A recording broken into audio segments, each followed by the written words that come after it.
ماوەی چەند ڕۆژێکە دەیان چالاکوان لە سنووری دەسەڵاتی پارتی دیموکراتدا دەستگیر کراون و کە سوکاری دەستگیرکراوەکانیش زانیاری مەترسیدار لەسەر دۆخی ئەو چالاکوانانە بڵاو دەکەنەوە.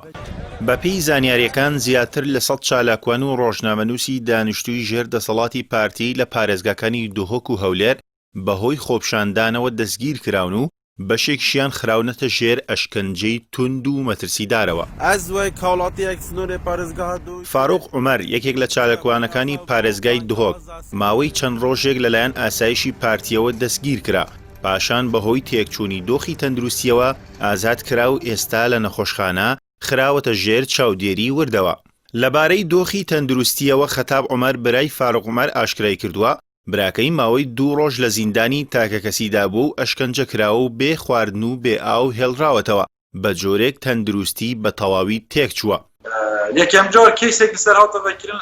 خەتاب عومەر کە هاوکات پارێزەرێکی یاساییە باسی لەوە کردووە براکەی بەبێ ئاگاداری و بڕیاری دادگا و بەبێ هیچ تۆمەتێکی یاسایی ڕۆژی هەینی ڕابردوو لەلایەن ئاسایشی پارتیەوە دەستگیر کراوە و خراوەتە زیندانی تاکە کەسی کە هیچ هەلومەرجێکی تەندروستی و پاک و خاوێنی تێدا نەبووە، نان و ئاوی پێنەدراوە و ژوورەکەشی ئۆکسیجینی پێویستی تێدا نەبووە و تەوالێتێکیشی لە ناودا بووە. ئەمە لە کاتێکدایە مەسرور بارزانی سەرۆکی حکوومەتی هەرێم لە دیمانەیەکی تەلەڤیزیۆنی کە بۆ دەستگاکانی ڕاگەیاندنی حیزبەکانی بەشدار لە حکوومەت ڕێکی خستبوو ڕایگەیان بڕوای تەواوی بە ئازادی هەیە. ئەووتی کێشەی ئەوان لەگەڵ عێراق تەنیا موچە نییە، حکوومەتی بەعسیش موچەی دەدا، هەر بۆیە ئەوان شۆڕشیان بۆ پێدانی موچە نەکردووە. ئەم وتانەی سەرۆکی حکوومەت لەگەڵ هەڵسوکەوتەکانی دەستگا هەواڵگری و ئەمنیەکانی حیزبەکەی بەرامبەر هاوڵاتیانی ژێر دەسەڵاتیان زۆر جیاوازن.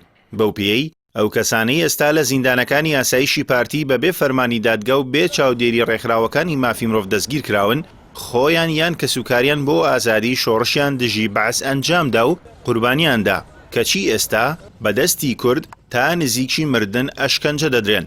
ئەوە تا دایان گەنج تەنیا لەسەر ئەنجامدانی خۆپشاندان بە توندی ئەشکەنجە دراون و لە زیندانی تاکە کەسیدا هێڵراونەتەوە کە سوکاریان ترسی ئەوەیان لێنیشتووە لە ناو زینداندا کۆتایی بە ژیانیان بهێندێت. بەو پێی پێشتر ژمارەیەک ڕووداوی کوشتن بە ئەشکەنجە لە ژێردەستی هێزە ئەمنیەکاندا ئاشکرا بوون، نزیکترینیان کوژرانی پێشمەرگەیەکی یەکێتی بوو لە ئاسایشی هەولێر کە دواتر وا بڵاوکرایەوە خۆی خەنکان دەبێت.